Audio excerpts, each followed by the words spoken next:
Welcome to the Freedom Founder Podcast. I'm your host, Zach Duggar. Now, you've heard of successful serial entrepreneurs. Let me tell you, they are visionaries. They can recognize opportunities and then they educate themselves about an industry and or surround themselves with a skilled team to implement their vision. Now, that's a quote I found in Forbes magazine, and I really feel like it embodies my guest today. Jon Frantz started back in college, after college, 2012, buying his first rental property. Had to sell his car to do so, but made it work. So from there, he slowly continued to buy properties. And around 2017, he began his journey into the area of startups and existing businesses. Today, he's the co-owner or partner of 5 different businesses and is working on 2 more in the current process. These are in different fields, different industries, but he's found he enjoys the learning process that you have to put yourself through to understand the different components of operations, profitability, and stabilization of a business. Now, he's created a network of partnerships that make this possible, that have allowed him to extend resources and experiences to other areas in this journey of entrepreneurship. Now, on top of that, Jon's a new dad, but he's still making it work. So thank you, Jon, for joining us. Thanks, Zach. Thanks for having me. Yeah, it's been a journey. Absolutely. Now, the name Frantz Constellations, I wanted to just start by asking you about that. Could you share with us what that name means to you and where you see that going over time?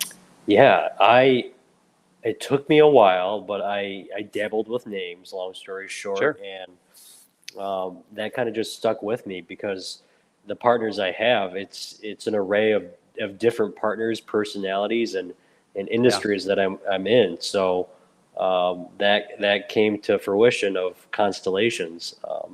It's an array of Yeah. things. So yeah. Absolutely. Yeah, I think it's like when you look up at the sky and you see somebody can see the different points at which the stars align to form a constellation.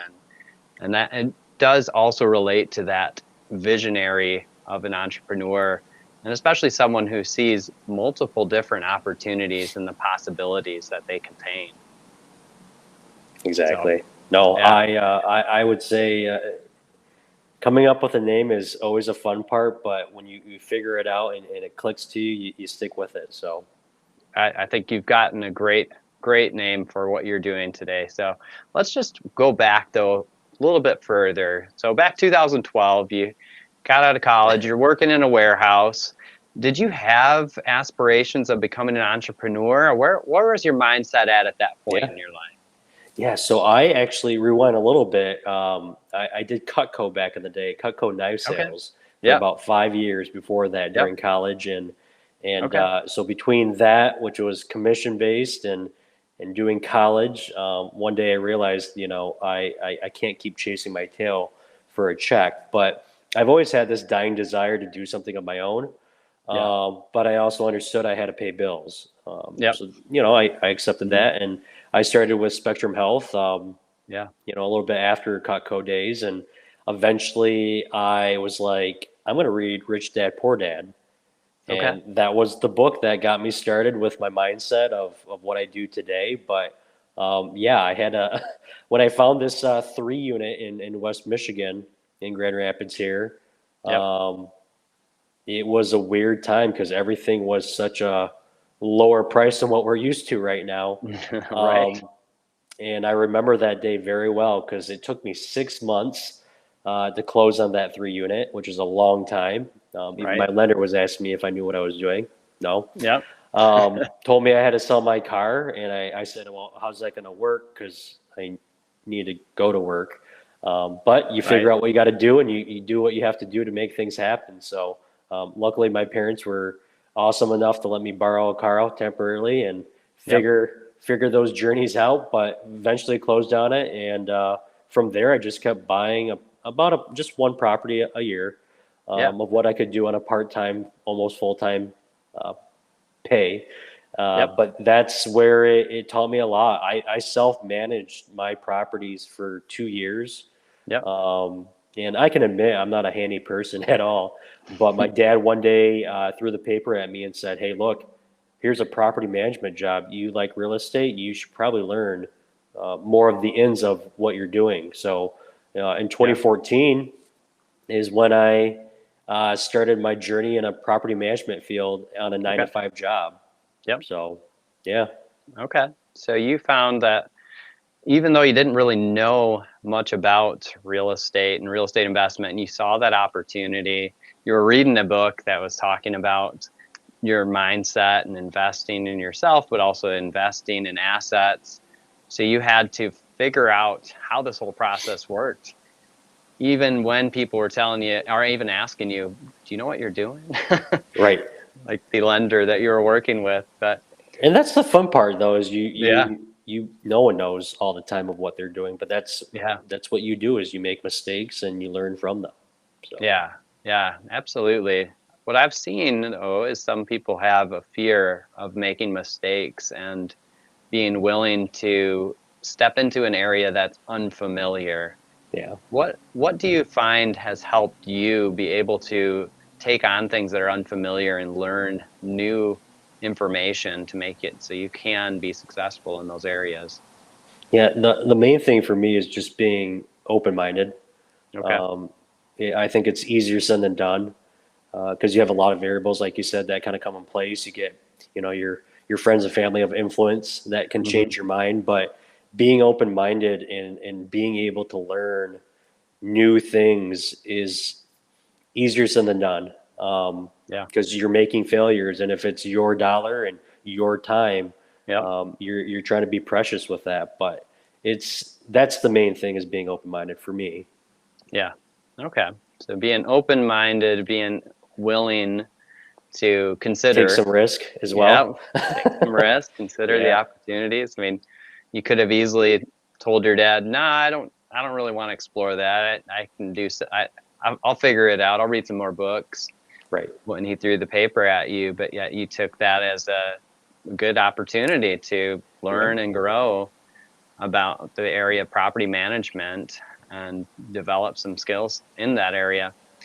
And is that a job that you then continued to work for quite some time, or where did things progress from there? Yeah, I stayed there Mhm. for about 7, 8 years. I Okay. actually left that job December of 21, Okay. and it was a great company to work for. I learned a ton. Yeah. Leasing to accounting to maintenance stuff, how to deal with tenants, core Right. process, the whole 9 yards of property management. And I was a property manager for about 4 years of those 8 years, and Right. I couldn't train that at all, at Hmm. whatsoever. So I kept buying properties throughout that time. Yep. And then 2017 is when like you mentioned, I kind of started dabbling with Yep. a journey, if you want to call Right. it. Yes. A new direction in the stars, let's say.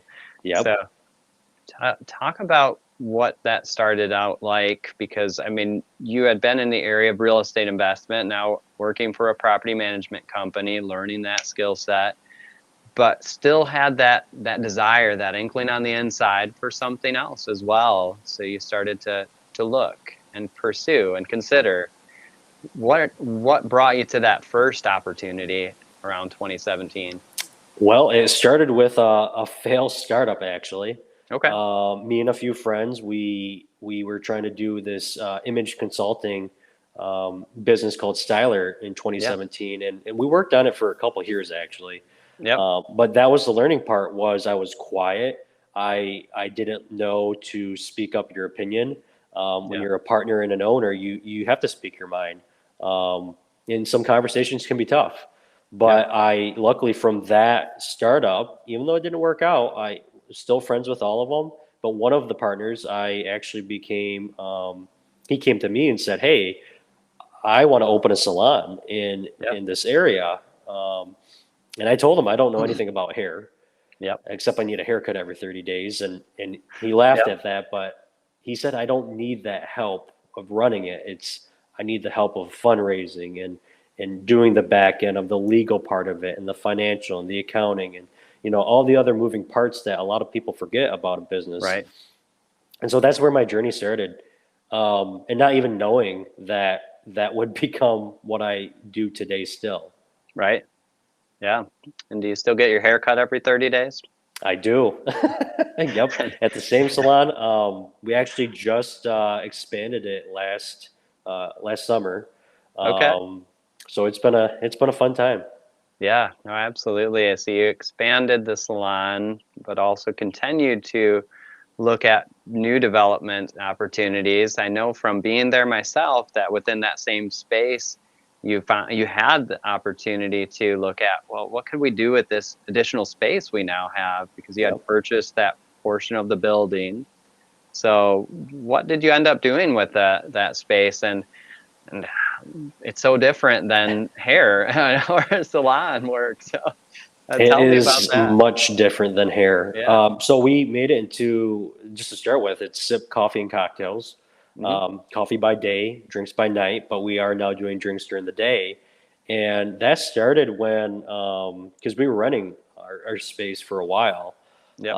But in early 21, after, a rough year of COVID, the owners were like, "Hey, we're going to sell," and they approached us first, which we were Yeah. very grateful for.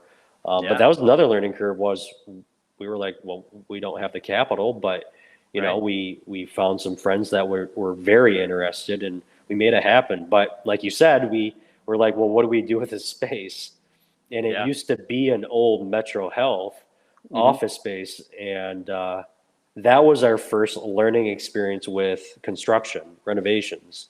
Okay. Um, and I learned a lot through that process of how much detail goes into it, but also getting a liquor license that took a long time, Hmm. and Yep. that's just part of the process. So again, you're learning every step of the way. All right. So those that work at night can come and get a drink during the day now, even not Yeah, just a coffee drink. So, okay. Well, that's an excellent adventure as well. It's a continued learning process as you are just, it's in this first year now, right? yeah, yep. We Yep. opened Okay. last October Yep. 26th for the coffee side, and then we did get our liquor license around December. So we then did a grand opening for the whole thing. And so it's been about, I mean, if you want to say 2 to 4 months around Yeah. there, Yep. it's been great. A ton of feedback, and you always have your struggles with a startup, but um, I could have asked for a different beginning.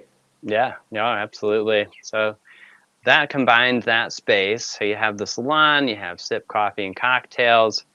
And along the way, you've also encountered other people with other interests, and those conversations have piqued your interest, and you've then developed relationships to the extent that you're involved with some other businesses. So, talk about another business that you're involved with. Yeah. So and the rewind really quick is, Yeah, partnerships to me is super valuable. yeah, But it can be hard because you got to find the people you trust, that you like, that you can work with. And I have found a great group of people that I can work with.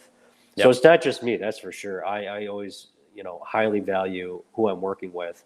But I also have a janitorial cleaning company yep, that actually during my day job back in the day around 2019, hmm, um, my cleaners for the hallways at an yep, apartment complex I managed, they were looking for some help. So we always chatted about business, and they brought me on and one of my friends they brought on yep, to revamp the company. And that's what I'm learning with a lot of businesses is there's just so many moving parts that not one person or two people can just do. yeah, It takes a team sometimes. So right, uh, yeah, I'm a part of a cleaning company, and then I also became a partner last year with a moving company.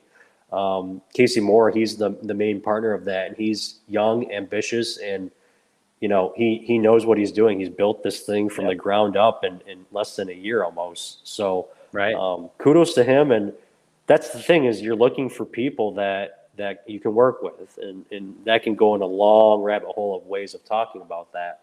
hmm, Um, and then another one is a construction company. So I recently became a partner with JA Companies, where we focus on smaller commercial projects. Yep. They actually started this whole thing when they started buying real estate in 2010. So kind of the same Yep. journey I went through of figuring things out. And they've done a lot of flips with houses, buy hold, renovations. And so we actually just closed down their property management company last year. Right. More of a vertical, horizontal move of now we focus on construction. And Okay. we see a giant demand. And obviously there's a Yep. giant housing demand in Grand Rapids still. So it's been fun. I'm learning a lot about it. Yeah. So partnership, like you mentioned, is a key factor in this and developing that trust in relationships with people that Yeah. you can work in collaboration with.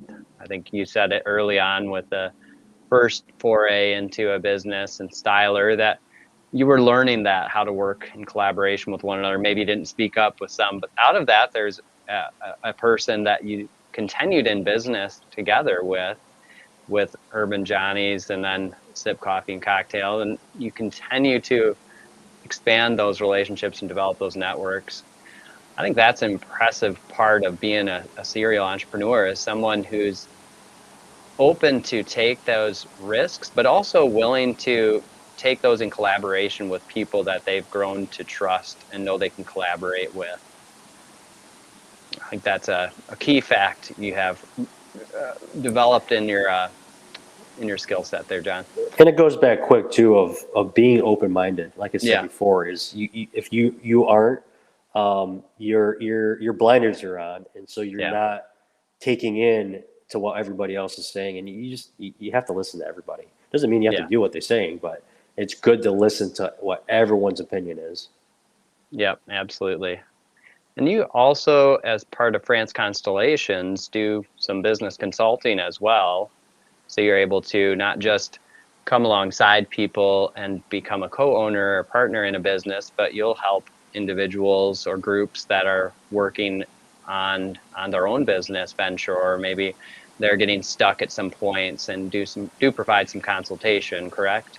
Yeah. Yep. And you find people that are doing things like freelancing to Yep. they already have a storefront. So I'm actually working with an individual right now. She always wanted to have something in the fitness industry, Yep. and we talked about startups, and she started to understand too how much energy and time it takes. But that's part of it, and we actually got to the point of let's start looking for one for sale. Yeah. Um, and we actually are going to be closing, I believe, the end of this month here on a F45 gym in Hudsonville. Okay. And she's super ecstatic. She's got a good Yeah. model in place. She's got a good idea. It's a franchise, so she doesn't Yep. really have to rebuild it. Yep. Yeah, that's very exciting to be able to help people align the stars that they are looking for in their own interests and their own ventures as well.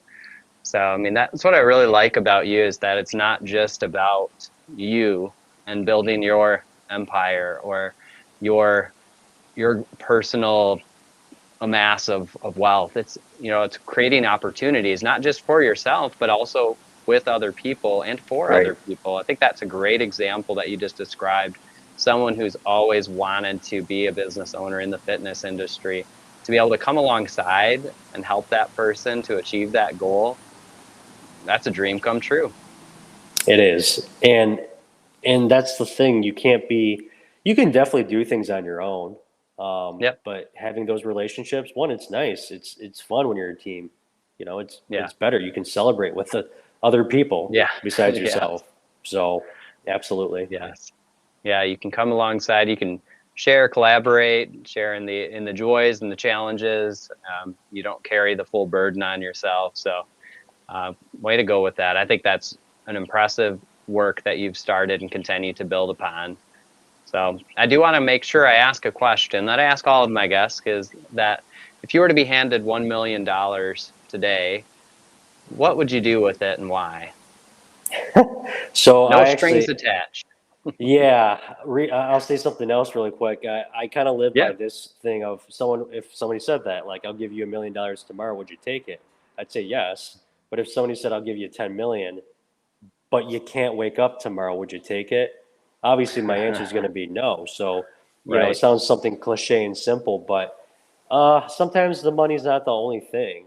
But to answer Right. your question, if I had $1 million tomorrow, I'd be looking at assets and opportunities that I could leverage into with that capital. Yep. But being smart with it, it's like the question: if you won the lottery, what would you do? Um, Mm-hmm. you don't want to just spend it on yourself. And I've Yep. gone through that stage in my life when I was younger of buying personal materialistic things, and now my brain's been so wired to invest, Yeah. and look at opportunities. Yep. That's what I would do. Yep. Maybe take a vacation. Absolutely. Yeah. There's some benefits from there as well in the growth and learning, but you're Yeah, right that your mindset has shifted so that investment and seeing that future growth, I think, is the key rather than blowing it on immediate immediate things that aren't necessarily needs, but right. or that don't have the growth in assets. So thank you for your time today, John. Now, if anybody wants to reach out to you, what's the best way for them to connect with you? Yeah, they can always reach out to me through my website, which is Okay. franceconstellations.com. Okay. Otherwise, through my email, which is Jon, Jon, no H, at jfranceco.com. So Okay. Keep it simple. Drop the H. You don't stay it anyway. So I don't. No. very good, John. I appreciate that. Thanks, Well, Zach. thank you for your time today, and I wish you the best in your continued venture as you continue to map the constellations out amongst the stars. I appreciate it. Take care. You too.